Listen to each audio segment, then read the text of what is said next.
أعوذ بالله من الشيطان الرجيم بسم الله الرحمن الرحيم الحمد لله رب العالمين الرحمن الرحيم مالك يوم الدين سبحانك لا علم لنا إلا ما علمتنا إنك أنت العليم الحكيم اللهم رب اشرح لي صدري ويسر لي أمري واحلل عقدة من لساني يفقه قولي رضيت بالله ربا وبالإسلام دينا وبمحمد نبيا صلى الله عليه وسلم. سورة فاتحة د قرآن کریم اولنی سورت تی مونږ دغه سورت کې یو څو خبرې کوو انشاءالله. اول فضیلت د سورت فاتحه، دویم په دې کې چې کوم دعوا او کوم دلایل دي د هغې و اجمالا ذکر کوو. بیا د هغې نه وروستو چونکې سورت چاته ویلی شي، آیات چاته ویلی شي، رکو چاته ویلی شي، د دې بیان کوو. او بیا و انشاءالله د سورت ترجمه او دغه شان د تفسیر پسې کوو انشاءالله. اوله خبره ده چې سورت فاتحه د دې ډېر زیات نومونه دي او به انتهایی زیات فضیلت یې راغلی دی. دومره فضیلت یې راغلی، رسول الله صلی الله علیه وسلم فرمایي اوتیت المثانی مکان التورات، وی تورات په بدله کې چې تورات ډېر غټ کتاب دی، د هغې په بدله کې ماته فاتحه راکړی شوه. والمائده مکان الانجیل، او سورت مائده راته راکړی شوه په بدله د انجیل کې. والحوامیم مکان الزبور، او د حوامیم سورتونه چې 40 سپارې نه غالبا تر 28 سپاره پورې د اول لګاتار سورتونه دي، درته راکړی شول په بدله د زبور کې. وفضلت بالمفصلات، او په دا نورو بقایا سورتونو باندې ماله غوروالی راکړی شوی دی. په یو نامه د دغې فاتحې شفا هم ده. رسول الله صلی الله علیه وسلم مبارک فرمایي وی فاتحة الکتاب شفاء من کل داء الا السام. فیض القدیر دا روایت راوړی وی دا سورت فاتحه دا شفا د هر مرض لپاره سوا د مرګ نه. دغه شان دی یو وارې امام رازي رحمه الله تعالی خلقو ته د سورت فاتحې فضیلت بیانولو، وی دې نه 10,000 مسائل راوځي. نو خلقو ته یو مسخره جوړ کړه، وی 10,000 مسایلو څنګه راوځي؟ نو ده بیا تفسیر شروع کړو. نو خپل تفسیر هغه اولنی جلد یې تمام کې تمام دا په سورت فاتحه باندې ولیکلو او 10,000 مسائل یې پکې هلته وضع کړي دي. ابو هریره صاحب رضی الله تعالی عنه فرمایي وی ما رسول الله صلی الله علیه وسلم نه اورېدلي دي چې رسول الله صلی الله علیه وسلم فرمایي چې الله جل شانه فرمایي چې ما دغه لمونځ یعنې دا فاتحه په خپل منځ کې و د بنده سره دا تقسیم کړي وو، نیمه یې ما لپاره او نیمه د بنده لپاره. او د بنده لپاره هغه څه وي چې بنده یې سوال کوي. نو نبی علیه الصلاة والسلام فرمایي چې کله بنده وي چې الحمدلله، نو خدای پاک ورته وایي چې بنده یې ما تعریف وکړلو. او کله چې بنده وي چې الرحمن الرحیم، نو الله ورته وایي چې بنده یې ما ثنا وویله. او کله چې بنده وي چې مالک یوم الدین، نو الله وایي چې بنده یې ما بزرګي بیان کړله. او کله چې بنده وي چې ایاک نعبد و ایاک نستعین، نو الله ورته وایي چې دا ما و د ما د بنده په منځ کې دی، و د بنده لپاره هغه څه وي چې بنده یې وغواړي. او چې کله بنده وي چې اهدنا الصراط المستقیم الی آخره، نو الله وی چې دا ما بنده لپاره وي، ما بنده چې کوم سوال وکړي نو زه یې قبلوم. دا مسلم کې دا روایت راغلی دی. نو دا خو فضیلت د دې صورت شو.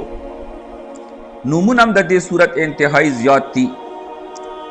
رقیه نوم یې د دم کولو والا صورت چې دا ابو سعید خدری رضی الله تعالی عنہ یو سردار په دم کړی و چې هغه لړم چې چلی و الله یې سره ټیک ټاک و.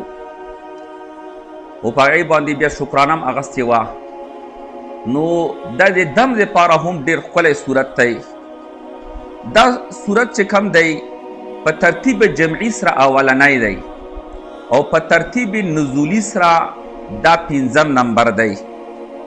ترتیب جمعي دې ته ویلی شي عثمان علي صاحب چې کومه جمع د قرآن کریم کړي او په هغې ترتیب سره دا اولنی دی. او په ترتیب نزولي سره چې نازل شوی نه 5م صورت نازل شوی صورت مدثر نه وروستو دی و صورت لهب نه مخکې، یعنې صورت مدثر نه وروستو نازل شوی او صورت لهب نه مخکې نازل شوی دی. او دا صورت مکی صورت دی. مکی صورتونه هغه وي چې هجرت نه مخکې نازل شوي وي او مدني هغه وي چې هجرت نه وروستو نازل شوي وي. دا صورت په لغت کې چاته ویلی شي؟ صورت په لغت کې پورتوالي ته ویي، بلندې ته. لسان العرب لیکلی دي او دا ماخوذ دی د سور البلد نه، یعنې د ښار نه ګیر چاپېر چې کوم دیوار وي هغې ته ویلی شي سور البلد. لکه ویل کېږي سورة المدینة حائطها. اوس دې ته ولې دا ویي صورت ورته ولې ویي؟ نو دا ځکه چې دا د آیاتونو نه ګیر چاپېر وي یا په خپلو مضامینو باندې احاطه کړي وي. بل په دې صورت کې یوه رکوع ده او رکوعاتو ته په قرآن کریم کې د عین په شکل باندې اشاره شوي وي، هلته رکوع پوره شي. د رکوع ټیټېدلو ته ویي. لکه لمونځ کې چې راځي فتاوا عالمګیري لیکلي دي چې بخارا د مشایخو په حوالې سره لیکلي چې په قرآن کریم کې 540 رکوعات دي او دا بیا د عین په شکل باندې لیکلی شي. او په موجوده مروجو کې مروجه نسخو کې تقریبا دا راسي 555. بل سیز په دې کې آیات دی لکه الحمدلله رب العالمین، دا یو آیات دی. جمع آیات راسي. آیات ویلی شي نشانه او نښې ته. او دغه آیات ځکه وي چې قرآن کریم دا مخکینی حصه د وروستوني حصې نه جدا کوي، چې دا مخکې حصه جدا ده او د وروستو حصه جدا ده. اوس په ترجمه او تفسیر کې شروع کوو. نو اول خبره دا ده چې دعوه صورت، نو صورت فاتحی موضوع او بالفاظ دیگر دعوه صورت دا توحید دی یا صفت د الوهیت دی په دې لفظ د الحمدلله سره. او بیا دغه دعوې لپاره 3 قسمه دلایل ذکر کیږي. 3 قسمه دلایل عقلیه اول ذکر کیږي، دا غې نه وروستو نتیجه ده.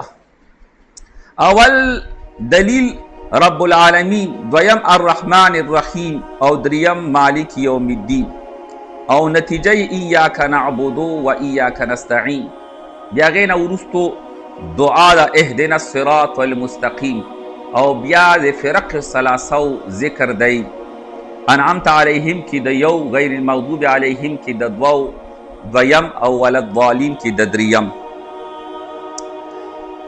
الحمدلله ټول تعریفونه دا د الله دپاره دي. اوس خبره دا ده چې په دنیا کې خو موږ د نورو شیانو تعریفونه کوو، نو څرنګې دا معنا بیا صحیح کیږي؟ نو دې جواب دی چې د مخلوق صفات دا د خالق دي. نو د مخلوق حمد اصل کې په حقیقت کې خالق حمد دی، ځکه دغو تمامو شیانو پیدا کوونکی الله دی. بل په دا الحمدو کې دا حمد په دې کې د شکر معنا پراته ده، ځکه اوس چې ته چا تعریف کوي او احسان یې کړی وي دې ته شکر ویلی شي، او چې احسان یې نه وي کړی بیا بغیر د احسان نه هغه چې کوم د حمد کې هم راځي. نو ټول تعریفونه لپاره د الله دي. رب العالمین چې پالونکی د مخلوقاتو دی، دی اول دلیل. الرحمن الرحیم ډیر مهربان او ډیر بخښونکی دی، دی دویم د خدای صفت او دویم دلیل د دغې دعوې لپاره. دریم مالک یوم الدین، مالک دی د ورځې د جزا. دین ویلی شي بدلې ته، جزا ته. کما تدین تدانو، اردو کې وی جو کروگے وہ بروگے، یعنی چې څه کوي هغه چې کوم د هغې جزا او بدله ورته میلاویږي. دین، شریعت، ملت، مذهب دا متحد بذاتی خو مغایر بالاعتبار دی. د 23 کاله احکام منزل چې عبادو وی ته سر ټیټ کو او دې ته ویلی شي دین، او چې په کتابونو کې ولیکلی شو ملت وی ته ویلی شي. وایي دې وجې نه چې خلک پکې شپه ورځ سریږي او عمل پې کوي نو مذهب وی ته ویلی شي، ځکه مذهب لارې د عمل ته ویلی شي. او چې ظهور یې خلکو ته راغی نو شریعت وی ته ویلی شي. ایاک نعبد و ایاک نستعین، ایاک خاص دتا نعبد مونږ عبادت کو، و ایاک او خاص دتانا نستعین مونږ مدد غواړو. اوس دا مفعول مقدم کړی پکې دا د حصر فایده ورکوي، یعنی مونږ صرف د تا عبادت کوو، الله دې بل چا عبادت نه کوو، که بدني عبادت وي، که مالی عبادت وي، که قولی عبادت وي، دا صرف یو د تا کوو، تا نه ما سوا دې بل چا عبادت نه کوو. عبادت ویلی هم شي، علامه ابن قیم یې تعریف کړی دی، عبادت عبارت دی د هغه اعتقاد او د شعور نه چې په دې سره وکړی شي چې ته وایې چې معبود دپاره په موږ باندې یو غیبي تسلط شته چې هغې په وجه دی قادر دی په فایده راکولو باندې هم او په ضرر راکولو باندې هم. نو هره ثنا او هره دعا چې په دې اعتقاد سره وکړی شي او په دې شعور سره وکړی شي نو دا عبادت شو. نو ایاکا خاص د تا نعبد مونږ عبادت کو، و ایاکا نستعین او خاص د تا نه مونږ مدد غواړو. اوس دنیا کې خو ته وایي چې مونږ یو بل نه مدد غواړو، قرض راکا، درس راوکا، درس راوکا، امداد در سره وکا، لاس در سره هغه چې کم دی ووهه، دا کار سره وکا. نو آیا مونږ خو په دنیا کې د عامو خلکو نه مدد غواړو؟ نو بیا خو مونږ دې ته خدای سره وعده کړي چې مونږ صرف تا نه مدد غواړو، عامو خلکو نه مدد غواړو. یو سوال په ذهن کې راشي، نو دنیا دارالاسباب ده، په دنیا کې چې مونږ تاسو یو بل نه مدد غواړو نو دا ما تحت الاسباب مدد غوښتل دي، دا بالکل جایز دي. رسول الله صلی الله علیه وسلم مبارک قرض اغستی، نبی علیه السلام صحابو نه چې کم دی اجماعي شیانو پاره جهاد وغیره پاره چې کم دی چندې کړي دي. یو ما فوق الاسباب چې اسبابو دایره ختم شي او په دې ټیم کې ته چاته چغې وهې یا ما فوق الاسباب مدد ته نه غواړې، دې نه منع شوي. ما فوق الاسباب مدد صرف یو د خدای نه غواړو، بل چا نه غواړو. اهدنا الصراط المستقیم، اوخیا مونږ ته سیده لاره، مونږ ته سیده لاره اوخیا.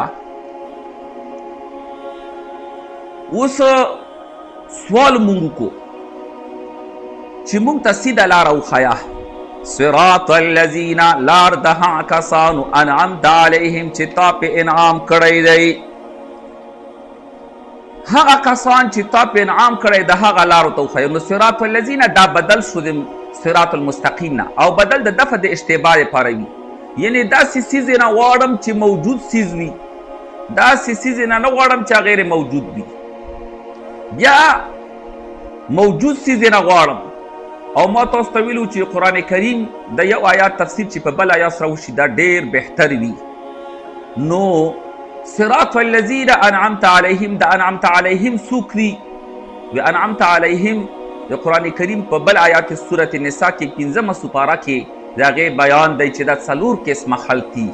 منعم علیهم من النبیین والصدیقین والشهداء والصالحین، پیغمبران دي، صدیقین دي، شهدا دي او صالحین دي. یا الله د پیغمبر په لار مو روان کا، که هغې ته جې ته نشو رسېدلی، یا الله بیا د صدیقینو په لاره م روان کا. صدیق د یقین هغه اخري درجه، هغې ته صدیق ویلی شي. نو صحابه ټول صدیقینو. یا الله که بیا د صدیقینو په لارو باندې هغې ته نشو رسېدلی، یا الله د شهداو په لاره م روان کا. شهید ته شهید ځکه ویئ چې دا د خپل عمل نتیجه څرګنده ویني، یا د قرباني د په صدق باندې دلیل وي، ګواهي وي د په صدق باندې، ځکه وی ته شهید ویئ. او بیا څلورم صالحین. صالح هغه ته ویلی شي چې عمل علی وجه الاعتقاد کوي، یاره لمونځ کوي ځکه یې کوم چې په دې باندې ما ته الله پاک سره کوي، ثواب راکوي، نو دې ته ویلی شي صالح. نو دا پیغمبرانو پسې 3 قسمه خل ذکر شول. صدیقین، نو ابوبکر پکې صدیق اکبر او ټول صحابه صدیقین دي. نو یا الله موږ د صحابو په لار روان کا. نو په اجماعیاتو کې چې صحابو په یو خبره اتفاق کړی وي، نو په اجماعیاتو کې و خامخا بیا د هغوی په لاره باندې چې د هغوی د لاره نه چې خطا لاړ شي نو بیا ورته ګمراه وي. او بیا شهدا، دغه مثال د تابعینو دی. تابعین داسې لکه شهدا. نو په اجماعیاتو د تابعینو کې بیا په هغه چې کوم دی په تابعینو پسې څه، یعنې په کومه مسله چې هغوی ټولو اتفاق کړی وي نو په عیب پسې بیا څه. او بیا هغه چې کوم دی صالحین دي، دا وروستوني خلک تبع تابعین وروستو خلک، دا چې کوم دی دا د سلف صالحین، دې ته موږ سلف صالحین ویو. نو یا الله مونږ په اتفاقی مسایلو کې اجماعیاتو کې سلف صالحینو په لار روان کا. اوس وجود د انعام دا چې کوم دی د دوام د انعام هغه نه وي چې خامخا د انعام همیشه وي.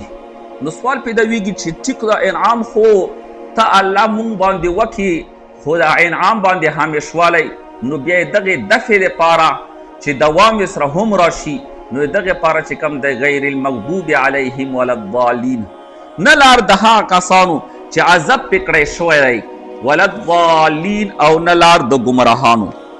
مغضوب نه څوک مراد دي؟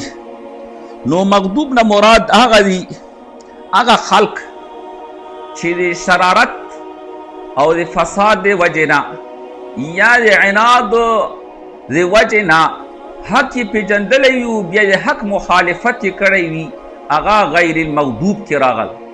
یې نه د هغه خلکو لارو چې عذاب پې کړی شوی دی. لکه په تاریخ یې د هغوی یو مثال د یهودیان دي. ولا الضالین او نه لار د ګمراهانو. د دې ګمراه معنا هم کولی شي، او دا معنا هم کولی شي چې حق تلاش کوي او په سړی په غلطه شي، هغې ته هم ضال ویلی شي. له هغې په تاریخ یو مثال داسې لکه عیسایان، او دا په حدیث د مصطفی صلی الله علیه وسلم کې هم راغلی دي چې دې نه مراد عیسایان دي، یا خلق چې د حق متلاشي وي، یا د څه غلطۍ په وجه یا د جذباتو په وجه. لکه مثال دومره مینه وکړي د چا سره چې د هغه مینې په وجه دی په ګمراهۍ کې مبتلا شي. لکه عیسایانو دومره غلو کړله د عیسی علیه السلام په محبت کې چې العیاذ بالله ویویل چې دا د خدای زوی دی، یا ثالث ثلاثه دی، یا عین الله دی. نو دغې په وجه باندې چې کوم دی دوی بیا مردود شول. دا محبت دغه شاندې مونږ په علاقو کې ځنه خلق د رسول الله صلی الله علیه وسلم مبارک په محبت کې دومره غلو کی چې العیاذ بالله خدای پاک صفتونه وی تویر کی، نو دا لارم نو صحیح.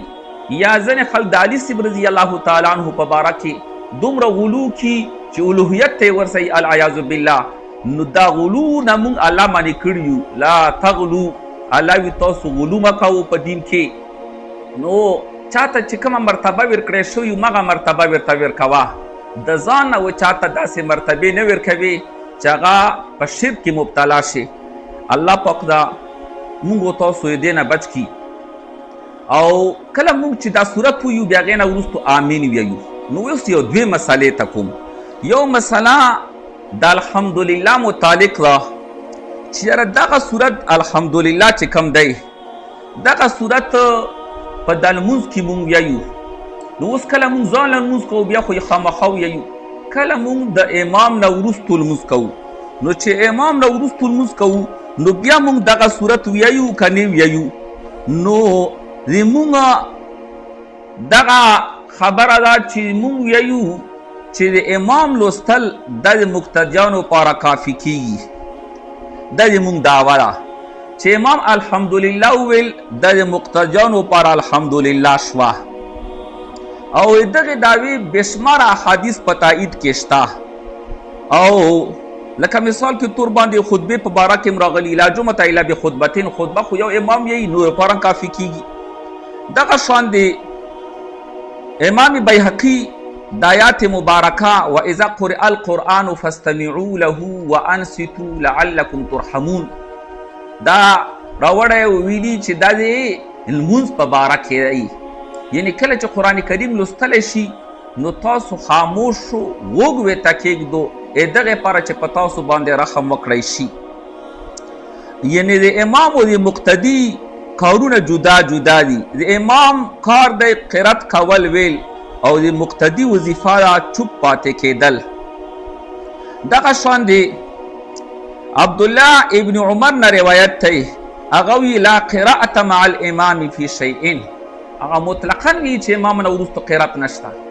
دغه شان د ابن ماجه کې حدیث دی من کان له امام فقراءة الامام له قراءة، چې چا پاره امام وي نو امام دا لوستل د مقتدي پاره کافي کیږي. او چې څوک وایي چې نه امام نه وروسته وي د هغې پاره هم حدیث ته، خو اکثر احادیث د دې خبرې تایید کوي چې د امام لوستل د مقتدي لپاره کافي کیږي. دویمه خبره د آمین ده. آمین چې کوم دی دویمه مسله پکې، آمین مونږ په کالاره ویایو که آمین مونږ په تیزه باندې ویایو. نو دوه امامان ویایي چې آمین بسر په کالاره باندې ویر دا بهتر دی، او دوه امامان وی چې په تیزه ویل یې بهتر دی. خو تیزه ویلو نه دومره صرف مراد دي چې کم نږدې وروستو سړی وي پسې چې هغه یې واوري، داسې نه چې سمې چغې پکې ووهې. د آمین په باره کې د وائل ابن حجر د شعبه نه په 14 سندونو سره چې کم دی حدیث نقل کړی، په 14 سندونو سره، او په دې کې اکثرو کې دا راغلي وحفظ بها صوته چې رسول الله صلی الله علیه وسلم بیا د آمین په کالاره باندې وویلو، او ځینو کې راغلي دي چې په زور سره یې وویلو، خو په اکثرو کې دا راغلي دي. نو اوس په طبراني کې دا روایت دی په صحیح سند سره، هغې ځای کې چې کوم دی وائل ویایي چې د په تیزه سره ویلو متعلق دی وي چې ما اراه الا لیعلمنا، د ما خیال نه دی چې دی ویلي وي مګر دغې لپاره ویلی چې موږ د تعلیم لپاره، یعنې دی تعلیمن ویلی دی تعلیمن. نو دا دوی مسئلې شوې چې موږ ویلې. اوس آمینو په مد سره ویایي او که په قصر سره ویایي، نو آمین دا بالمد هم راغلی بالقصر هم راغلی. بالمد داسې راغلی چې ته یې وایي آمین، او بالقصر داسې راغلی چې ته وایي آمین. یو بل اهمه مسله چې دغه یو صورت یو نامه ده تعلیم المسأله. تعلیم المسأله دې ته ویلی شي چې خدای پاک موږ تاسو ته زموږ په ژبه د خپل ځان نه د غوښتلو طریقه ښیي چې ما نه تاسو څرنګه سوال کوو. نو ته چې الحمدلله رب العالمین الرحمن الرحیم مالک یوم الدین وایي، نو په دې کې تا د خدای پاک صفتونه بیان کړل. ځکه طریقه هم دا و چې ته چا نه څه شی غواړې لکه وزیر اعظم یا وغیره، نو ته د هغه القابات ذکر کوي، نو دې ته په دې کې القابات مونږ ذکر کړل. بیا یې دې نه وروستو ایاک نعبد و ایاک نستعین، په دې کې مونږ د خدای سره تعلق ذکر کو. بیا تعلق نه وروستو بیا مونږ د خدای پاک نه سوال کوو اهدنا الصراط والمستقیم صراط الذین انعمت علیهم. نو دا مونږ تاسو ته خدای پاک په دې کې د دعا طریقه هم ښایله. الله پاک دا مونږ تاسو